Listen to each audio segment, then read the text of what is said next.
Hey guys, this is Carrie, and in this video we're going to be adding images to our About Me website. And we're going to do two different kinds of images.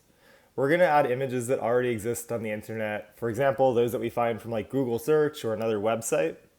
And then the second type we're going to do is our own personal images, like photos that we took that we'll have to actually upload to the internet first. So let's get started. I'm going to go to codesandbox.io.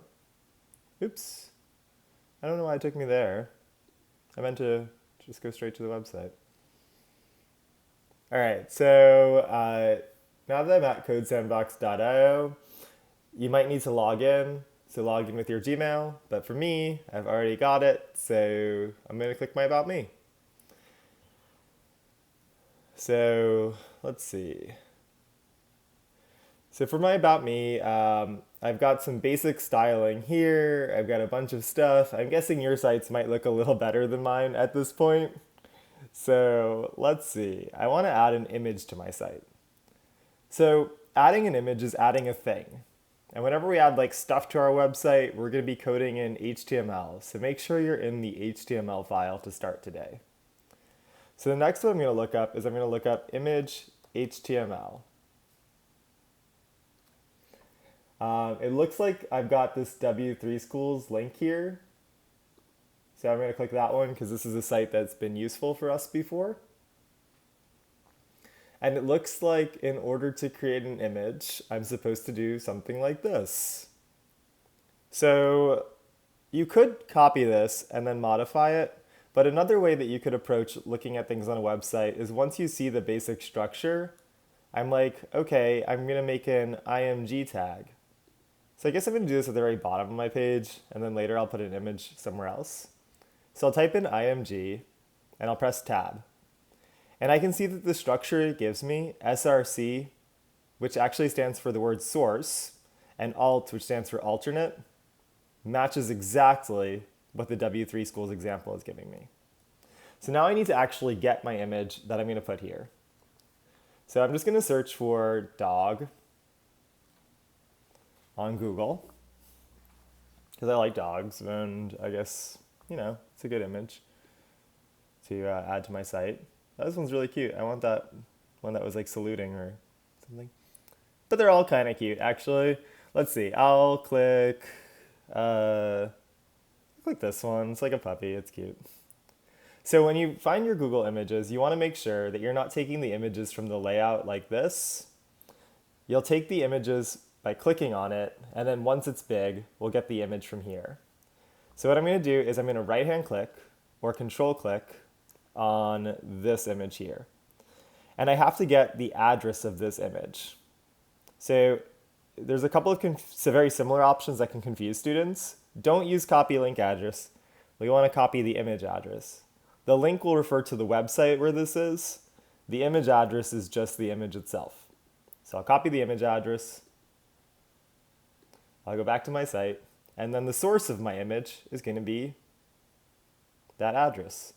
So I'm going to paste it in, hopefully, Command V for me, for you guys, Control V. So use Control V to paste it in. And so now I've got my image there. And what the alt is it's alternate text. So say the image doesn't load, or say that somebody who can't see images, somebody that's blind is navigating your website. The alternate text will be alternate text that gets read out loud to describe what the image shows. A puppy, I'll put for my alternate text. So let me load up my website now to full screen and see how it looks.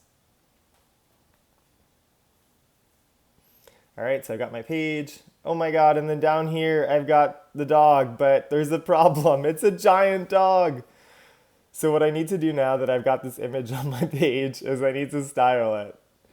So I'm going to remember how to style things. I'll go to the styles.css.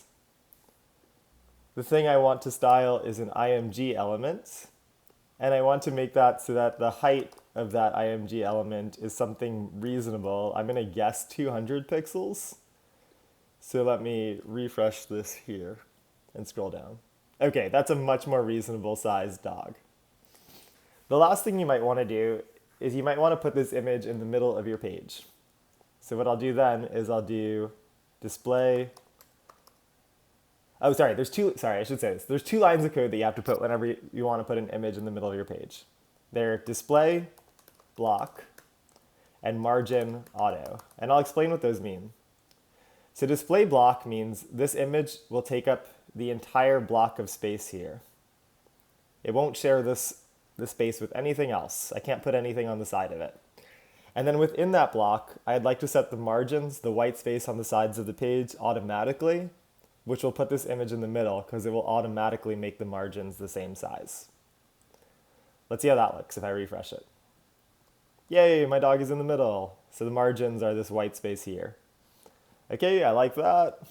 Next up, I'd like to add an image, which is a photo that, it's like a photo that I took or a photo for my personal collection. This photo is not already on the internet.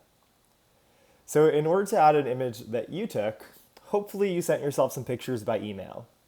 You should open up your email and then download those pictures. And you'll notice that those pictures appear in like something at the bottom of your page, a folder at the bottom of your page. You'll have to click that. And then what you're going to do to add an image from the photos that you took is you'll drag that image from your computer into the file area here. And so now I've got this image, and I didn't actually take this image. I'm one of the kids in the image. You can guess which one is me if you want. Let's see. So now that I've got this image online, I'm going to go back to my index.html. And I have to add an element that will match up with that image. So I'm going to put this one here below the all about Carrie because, it's me and that feels like the right place to have this picture of me. So I'm going to add img, press tab. The source of this is actually just going to be the file name. And then the alternate text will be me and my brother on Mount Wright in the Adirondacks.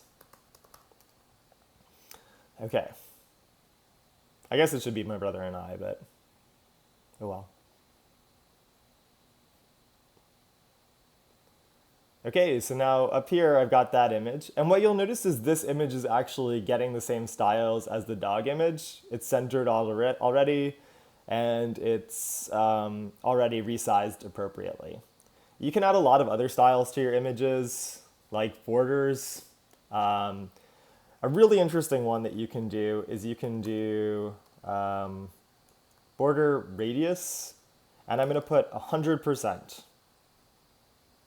Let's just see how this will change my image. So it turns my image to have a full circle as the border instead of a squared off border. And it will do the same thing to the dog as well.